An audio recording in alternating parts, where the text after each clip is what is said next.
நீ இங்க இருந்திருந்தா கூட இதெல்லாம் நடந்திருக்குமான்னு தெரியலம்மா. சரி, நீ போய் அவனை பார்த்துட்டு வா. சரிம்மா.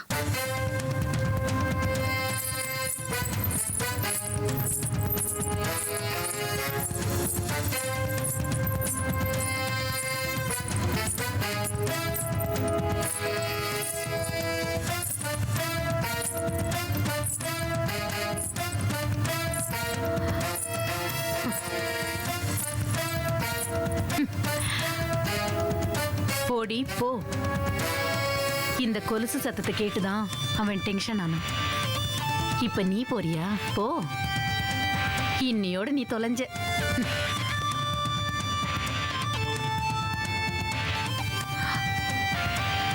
வா மௌலி.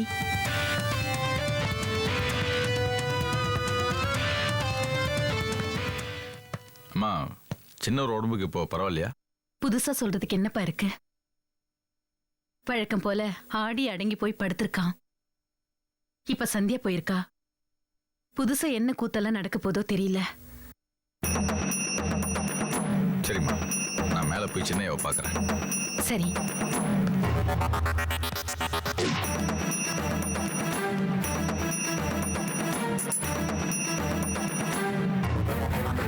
சந்தியா கொலுசு சத்தத்தோட போனா அதை கேட்டு எப்படி அவன் டென்ஷன் ஆயிருப்பான். சரி, நம்மளும் போய் தான் பார்ப்போமே.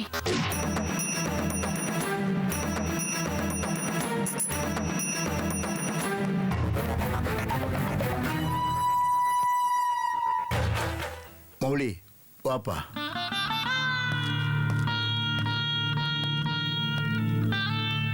உட்கார். இல்ல பரவாயில்லைங்க. சின்னையாவுக்கு இப்ப எப்படி இருக்கு? இப்பதான் தூங்க ஆரம்பிச்சிருக்கான்.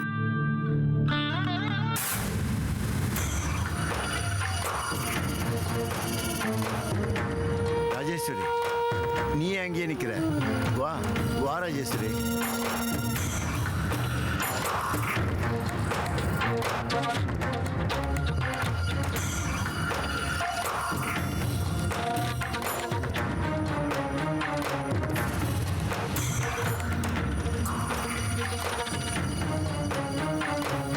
கார்த்திக் இப்ப பாதி மயக்கத்துல படுத்திருக்கான்.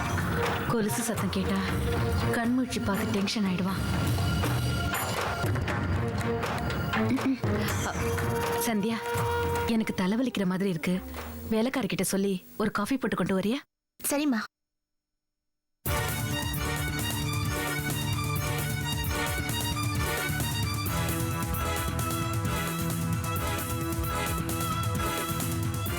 சந்தியா, என்னம்மா? ஒரு நிமிஷம் இருமா. நீ வரும்போது கால்ல கொலுசு போட்டிருந்தியே? இதோ இருக்கு.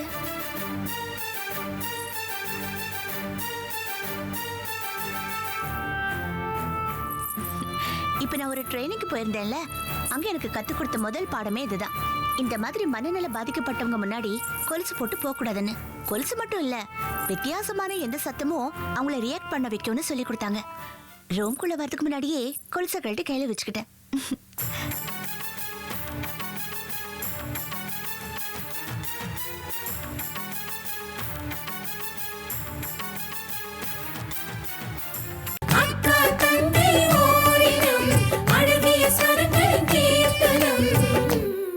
யூ see, கார்த்திக் ரொம்ப எச்சரிக்கையா கையாள வேண்டிய ஒரு பேஷண்ட். பிசிக்கலா உடம்புல அவருக்கு எந்த குறையும் இல்லை. நீங்க இதுவரைக்கும் ஒரு தப்பான ட்ரீட்மெண்ட் கொடுத்துருக்கீங்க. மனோதத்துவ ரீதியா அவருக்கு ட்ரீட்மெண்ட் கொடுத்தா நிச்சயமா அவரை ஒரு சராசரி மனுஷனா மாத்த முடியும். அப்படின்னா அவரை சைக்கியாட்ரிஸ்ட் கிட்ட கூட்டிட்டு போலாமா டாக்டர்? அவருக்கு டாக்டரே தேவையில்லை. கார்த்திகை நீங்க எல்லாருமே ஒரு பேஷண்டாவே பாக்குறீங்க. அதனாலதான் இந்த டாக்டர்கிட்ட போலாமா அந்த டாக்டர்கிட்ட போலாமான்னு போட்டு குழப்பிக்கிறீங்க. இப்போ எங்களை என்னதான் பண்ண சொல்றீங்க டாக்டர்? அவரை திசை திருப்ப பாருங்க. மெடிடேஷன் இஸ் தி பெஸ்ட் மெடிசின்னு சொல்லுவாங்க. இப்ப அவருக்கு அதுதான் தேவை. விவேகானந்தருடைய தத்துவங்களை அவருக்கு நல்லா எடுத்து சொல்லுங்க. அவரோட புக்ஸை படிக்க சொல்லுங்க. எப்பவுமே மனோதத்துவ ரீதியா கொடுக்கிற எந்த ட்ரீட்மெண்ட்டுக்கும் நிச்சயமா பலன் உண்டு. கான்சென்ட்ரேஷன் எப்படி பண்ணணுங்கிறத நீங்க அவருக்கு சொல்லி கொடுத்தீங்கன்னா 6 மாசத்துல நீங்க கார்த்திகை ஒரு புது மனுஷனா பார்க்க முடியும். சரி டாக்டர். ஆனா அந்த மாதிரி மனப்பயிற்சிக்கு கான்சென்ட்ரேஷன் ரொம்ப முக்கியமாச்சு டாக்டர். அது ஒரு நாள்ல வர்ற விஷயம் இல்ல. இப்போ சைக்கிள் ஓட்ட பழகுறோம். முதல் நாள்லயே நல்லா ஓட்ட கத்துக்கிறோமா? இந்த பக்கம் விழுறோம், அந்த பக்கம் விழுறோம். நல்லா ஓட்ட கத்துக்கிட்ட பிறகு கையை விட்டுட்டு கூட ஓட்டுறோம் இல்ல? அதே மாதிரி தான் இதுவும். மெடிடேஷன்ங்கிறது பழக பழக உங்க வசப்படும். நீங்க எப்படி சொல்லி கொடுக்குறீங்கிறது பொறுத்து இருக்கு. அவருக்கு சரியா சொல்லி கொடுத்தீங்கன்னா நிச்சயமா இது சக்சஸ் ஆகும்.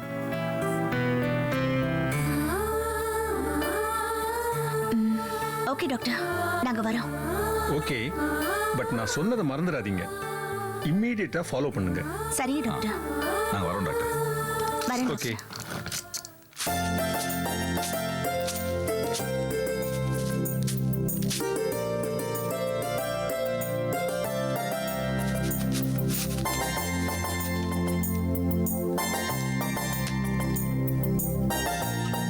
அம்மா, காலேஜ் எக்ஸ்கர்ஷன் போக பணம் கேட்டதானே, எப்ப தர போற?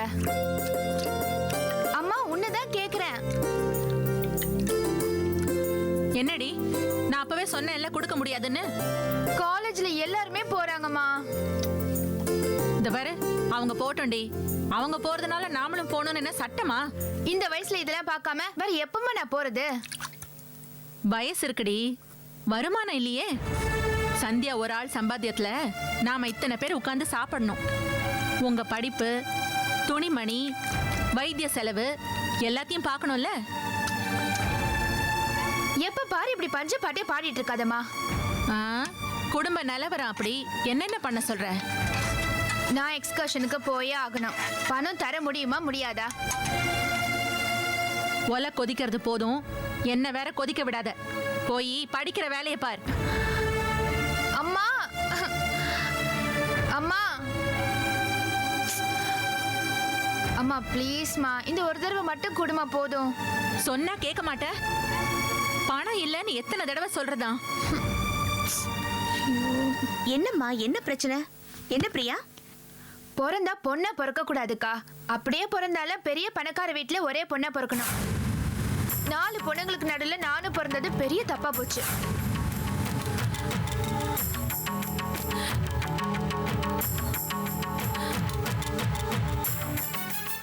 பிரியா, அம்மா மனசு நோகடிக்கிற மாதிரி ஏன் பேசுற? நான் என்ன அப்படி நோக்கடிக்கிற மாதிரி பேசிட்டேன்? 4 பொம்பளை பிள்ளைங்களை யார் பெத்துக்க சொன்னது? காமினி அக்கா பிறந்த நீவாவது நிறுத்தி இருக்கணும், இல்ல சந்தியா அக்கா பிறந்த நீவாவது நிறுத்தி இருக்கணும். எங்களை ஏன் பெத்தீங்க?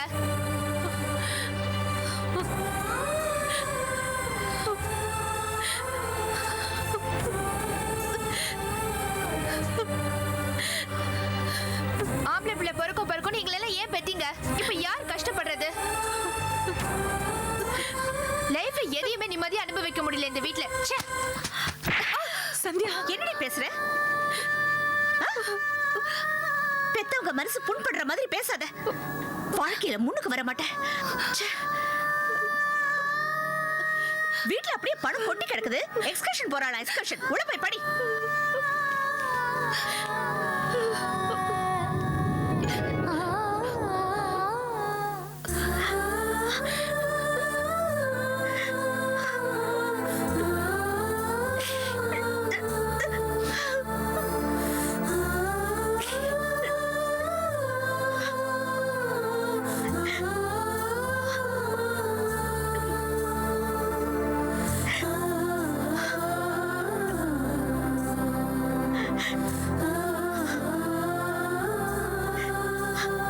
சந்தியா, நீ ஏமா அழற? பிரியா சொன்ன வார்த்தையை கேட்டு நான் தான் அழணும். பிரியாவை இது வரைக்கும் நான் அடிச்சதே இல்லம்மா. நீ அடிச்சதுல ஒண்ணும் தப்பே இல்லம்மா.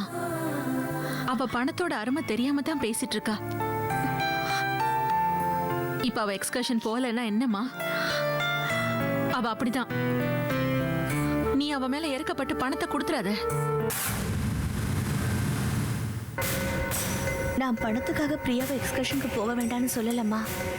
பிரியா காலேஜில் இந்த மாதிரி ஊட்டி ட்ரிப் இருக்குன்னு தெரிஞ்ச உடனே நான் அவளுக்கு ஆப்ரேஷன் பண்ண டாக்டர்கிட்ட போய் கன்சல்ட் பண்ணேன். ஊட்டியில் இப்போ 3rd சீசன் நடந்துட்டு இருக்கு. குளிர் ரொம்ப அதிகமாக இருக்கு. இப்போ போக வேண்டாம், அது அவளுக்கு நல்லதில்லைன்னு டாக்டர் சொன்னார். அதுக்காக தாம்மா அவளை ஊட்டிக்கு போக வேண்டாம்னு சொன்னேன்.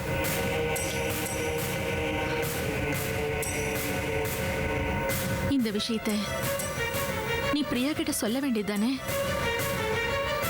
இல்லம்மா, குடும்பத்துல பணம் இல்லைன்னு சொன்னா பிரியாவால அதை தாங்கிக்க முடியும். மற்ற பொண்ணுங்க மாதிரி ஊட்டிக்கெல்லாம் போகக்கூடாது, உன் உடம்புக்கு ஒத்துக்காதுன்னு சொன்னா அவளால எப்படிவா தாங்கிக்க முடியும்? அது மட்டும் இல்ல, அவளுக்குள்ள ஒரு தாழ்வு மனப்பான்மை வந்துடும். அதனாலதான் நான் அவகிட்ட அந்த விஷயத்த சொல்லல. பிரியாவுக்கு என் மேலே வெறுப்பு வந்தாலும் பரவாயில்லம்மா, ஆனா ஊட்டிக்கு போய் உடம்ப கெடுத்துக்க கூடாதுன்னு தான் நான் அவளை அடிச்சேன்.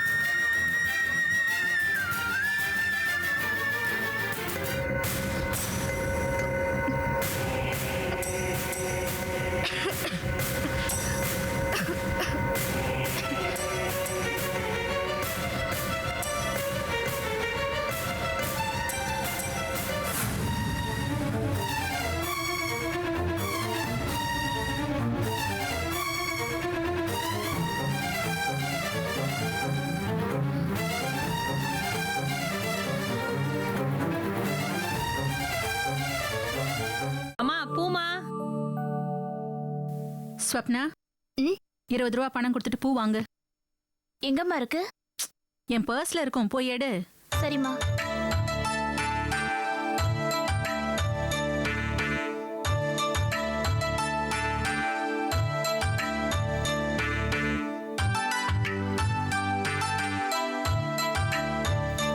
அம்மா, பர்ஸ்ல பணம் இல்லம்மா. சந்தியா பேக்ல இருக்கும், எடுத்து கொடு. ம்.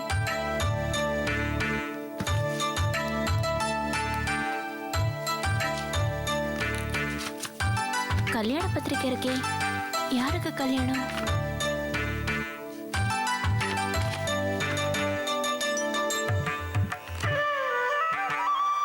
வரமா? ஆ.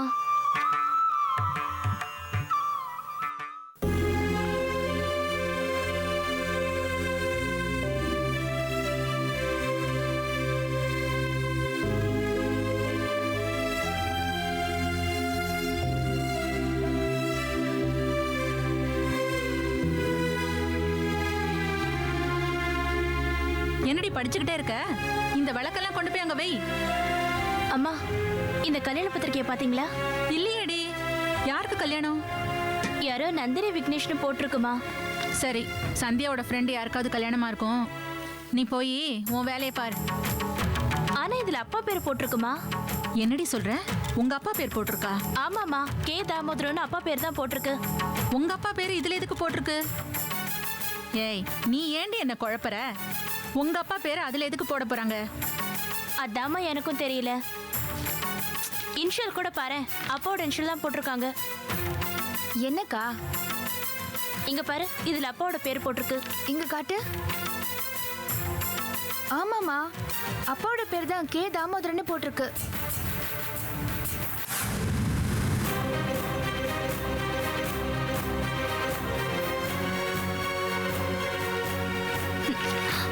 ஏமா, அப்பாக்கு உங்களுக்கு தெரியாம ஏதாவது இன்னொரு குடும்பம் இருக்கா என்ன?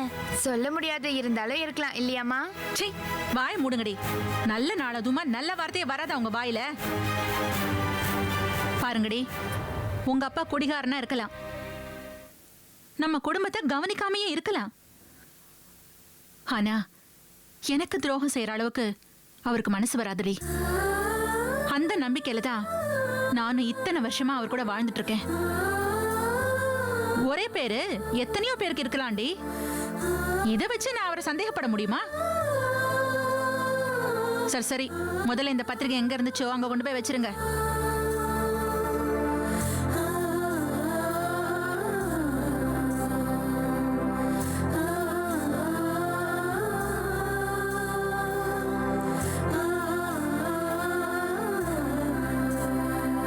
அக்கா தங்கை ஓரினம்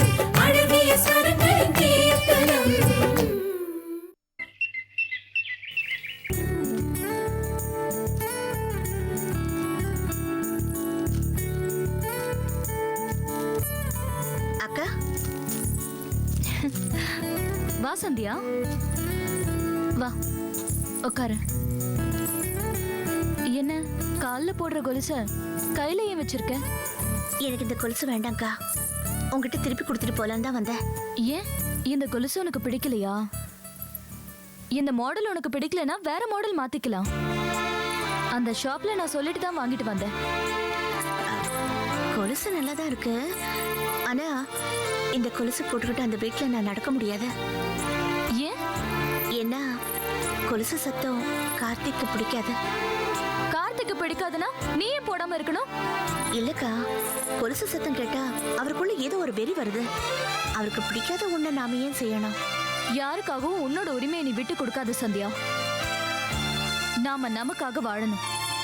சில நேரத்துல சில விஷயத்தை நம்ம விட்டு கொடுத்து தாங்க ஆகணும். கோயிலுக்கு போனா செருப்பை வெளியில விட்டுட்டு தானே போகணும். அதே மாதிரிதான் இந்த வீட்டுக்குள்ள வந்தா கொலுசை கழட்டி வச்சுட்டு தான் போகணும். உன் முதலாளி வீட்டை நீ கோயிலுக்கு சமமா நினைக்கிறியா? அப்படி நினைச்ச தப்பு என்ன? நம்ம வேலை செய்யற இடம் நமக்கு கோயில் மாதிரி தானே. சரி, இங்க போடாத, வெளியே எங்கேயாவது போகும்போது போட்டுக்கோ. அதுக்காக கொலுசு வேண்டான்னு ஏன் திருப்பி தர? இந்த கொலுச நான் உனக்காக ஆசையா வாங்கியிருக்கேன். நான் வெளியில எங்கக்கா போறேன்? பகல் முழுக்க இந்த வீட்லயே இருக்கேன். நீ தரும்போது வேண்டான்னு சொன்னா உன் மனசு கஷ்டப்படுமே தான் அப்ப வாங்கிக்கிட்டேன். நீயே வச்சுக்கோக்கா. கொடுத்ததை திருப்பி வாங்குற பழக்கம் எனக்கு இல்ல. நான் தானே தரேன். இது உன்கிட்ட இருந்தா என்ன, என்கிட்ட இருந்தா என்ன? வச்சுக்கோ. நீ இப்போ முதலாளி பொசிஷன்ல இருக்க. என்கிட்ட இதையெல்லாம் வாங்குறது கேவலம்னு நினைக்கிறியா? ஏங்க இப்படி எல்லாம் பேசுற? என்னைக்கா இருந்தாலும் நான் உன் தங்கச்சி தான்க்கா. இல்ல சந்தியா, நீ வார்த்தைக்கு தான் இப்படி எல்லாம் சொல்றியே தவிர வாழ்க்கையில பெரிய பெரிய கணக்கெல்லாம் போட்டு வச்சிருக்க. எவனோ ஒரு கார்த்திக்காக நான் கொடுத்த கொலுச எனக்கே திருப்பி தரியே. அப்போ என்ன விட நீ அவனை தானே பெருசா நினைக்கிற? இதுக்கு என்னால பதில் சொல்ல முடியாதுக்கா. கார்த்திகை குணப்படுத்த தான் நான் இந்த வீட்டுக்கு வந்திருக்கேன். என் கடமையில நான் கண்ணா இருக்கணும்னு நினைக்கிறேன். நீ கடமையில கண்ணா இல்ல சந்தியா, கார்த்திகை கைப்பிடிச்சு இந்த சொத்துக்களை அடையணும்னு குறியா இருக்க. மத்தவங்க அப்படி நினைச்சுக்கிட்டா அதுக்கு நான் பொறுப்பு இல்ல. இந்த கொலுசு.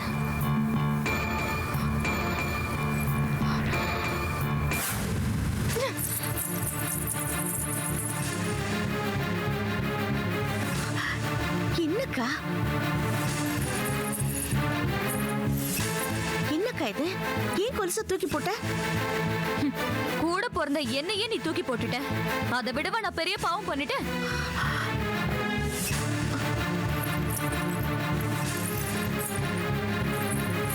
காமினி, என்ன காமினி, வசதி எல்லாம் அதிகமாயிடுச்சா? வீட்டு வாசல்ல கொலுசெல்லாம் கிடக்குது. ஓ சந்தியா, நீ கூட இங்கதான் இருக்கியா? ஐயா தேடிட்டு இருக்காரு. ஆமாம்மா, பேங்க் போயிட்டு வரணும். சரி, நான் வரேங்க.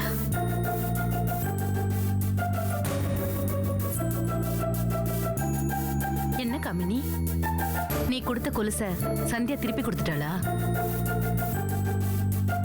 கொலுசு தூக்கி போடு, ஆனா உன் தன்னம்பிக்கையை மட்டும் தூக்கி போடாத. நீ சந்தியாவுக்கு இந்த கொலுசை ஏன் கொடுத்தன்னு எனக்கு நல்லாவே தெரியும். உன் தங்கச்சி மேல உனக்கு பாசம் ஜாஸ்தி. அந்த பாசத்துல நீ கொடுத்தேன்னு சொல்ல வந்த. சந்தியாவுக்கு இப்ப இந்த கொலுசெல்லாம் பிடிக்காது. அவ இப்ப வேற கனவுல இருக்கா. அவ கனவு மட்டும் நடந்துட்டா உன் தங்கச்சியே உனக்கு எஜமானியா வந்துருவா. அதை விட ஒரு பாக்கியம் உனக்கு என்னமா இருக்கு? யாருக்கோ நீ அடிமையா இருக்கிறதுக்கு உன் கூட பிறந்தவளுக்கு அடிமையா இருக்க நீ கொடுத்து வச்சிருக்கணும். இந்த கொலுசு எடுத்து உள்ளவை. சந்தியா வேண்டான்னு சொன்ன என்ன? அடுத்து 2 தங்கச்சிங்க இருக்காங்கல்ல, அவங்க யாருக்காவது கொடு. வரட்டா?